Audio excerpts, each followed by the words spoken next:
احتشام الحق صاحب بھی ہمیں جوائن کر چکے ہیں۔ احتشام صاحب کیسے دیکھ رہے ہیں واشنگٹن ٹائمز کا جو آرٹیکل ہے، اس میں بڑا کھل کے بڑی ساری چیزوں کا ذکر کیا گیا ہے، فیلڈ مارشل، اس کے علاوہ جو ہم نے جنگ جیتی ہے اس کا تذکرہ، اور پھر جو دونوں ممالک کے درمیان تعلقات ہیں وہ کس طرح سے آگے بڑھ رہے ہیں، اس کا بھی احاطہ کیا گیا ہے۔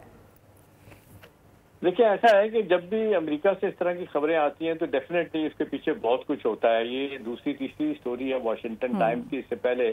واشنگٹن پوسٹ کی بھی کس طرح کی ملتی جلتی سٹوری آئی تھی، تو جس میں بنیادی طور پہ وہ جو سینرجی ڈیولپ ہوئی ہے فیلڈ مارشل کی ٹرمپ کے ساتھ اور شہباز صاحب کے ساتھ، وہ اس کو لے کے آگے چلنا چاہتے ہیں، اور اس میں بہت سارے ان کے اپنے اہداف بھی ہیں۔ ظاہر سی بات ہے، ہمارے اپنے اہداف ہیں، ہم کس طریقے سے ہندوستان کا مقابلہ کرنا چاہتے ہیں، کس طریقے سے ہم ریلیونٹ رہنا چاہتے ہیں، کس طریقے سے پاکستان مڈل ایسٹ میں بڑا رول پلے کرنا چاہتا ہے، یا غزہ کے کانٹیکٹ میں بات ہو رہی ہو، پھر یہ کہ یہ جو آپ نے دیکھا ڈیفینس پیکٹ پاکستان کا ہوا ہے سعودی عرب کے ساتھ، اور اس میں 8 ملک اور خبر یہ ہے کہ شامل ہونا چاہتے ہیں، جس میں بنگلہ دیش بھی ہے۔ ہندوستان کو بڑی تکلیف ہے، تو ایک طرف ہندوستان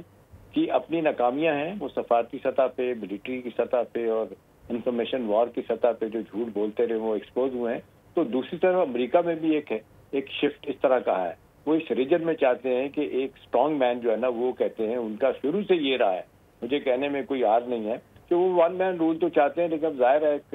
جمہوریت کا ایک فساد ہے جو دنیا میں چل رہا ہوتا ہے، وہ اپنی جگہ موجود ہے، لیکن وہ پاکستان کے ساتھ وہ سمجھتے ہیں کہ فیلڈ مارشل اور نواز صاحب کے ساتھ ان کا اس ریجن میں اور بیونڈ دس ریجن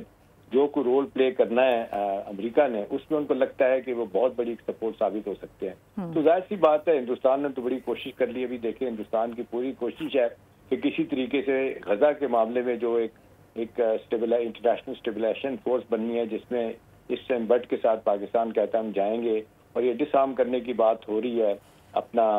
حماس کو، اس میں پاکستان نے کہا ہے کہ جی یہ تو اوریجنل اگریمنٹ میں شامل ہی نہیں تھا، یہ تو امریکہ کو پہلے طے کرنا چاہیے تھا۔ اس تناظر میں ہندوستان چاہتا ہے کہ ان کے اختلافات امریکہ اور پاکستان کے بڑھ جائیں، اور ٹرمپ جو ہے وہ پیچھے ہٹے، لیکن پاکستان بھی اپنے کارڈ بڑے سمجھداری کے ساتھ کھیل رہا ہے، اور پاکستان کو بڑا واضح طور پہ پتہ ہے کہ جو پاکستان ایک مدت کے بعد یہ کمیٹی آف نیشن میں اور سفارتی سطح پہ اتنے زبردست طریقے سے ریلیونٹ ہوا ہے، پاکستان اس کو کبھی بھی کھونا نہیں جائے گا۔ تو نتیجتاً جہاں ہم چاہتے ہیں کہ پاکستان چاہتا ہے کہ امریکہ کے ساتھ تعلقات بہت اچھے ہوں، وہیں پاکستان بڑے عرصے سے کوشش کر رہا ہے کہ چائنا کے ساتھ بھی تعلقات اب بیلنس ہوں، اور یہ کہ جو ہمارے اسٹریٹجک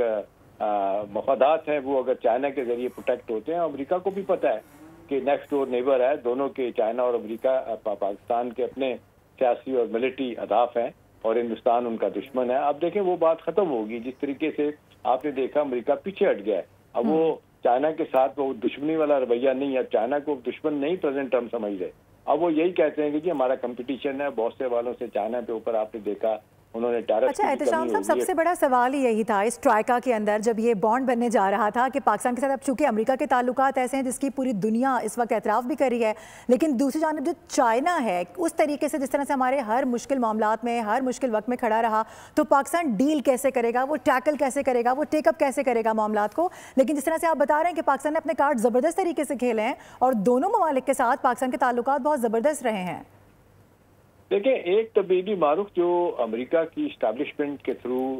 کے اندر جو آئی ہے یا ان کی حکومت کے اندر آئی ہے، وہ یہ ہے کہ ایک مدت تک انہوں نے پاکستان کو پوری ہر طرح کا انہوں نے سیاسی بھی اقتصادی بھی دباؤ ڈالا۔ اچھا احتشام صاحب، سوری ٹو انٹرپٹ، سبسکرائب کریں اور بیل دبائیں تاکہ کوئی خبر رہ نہ جائے۔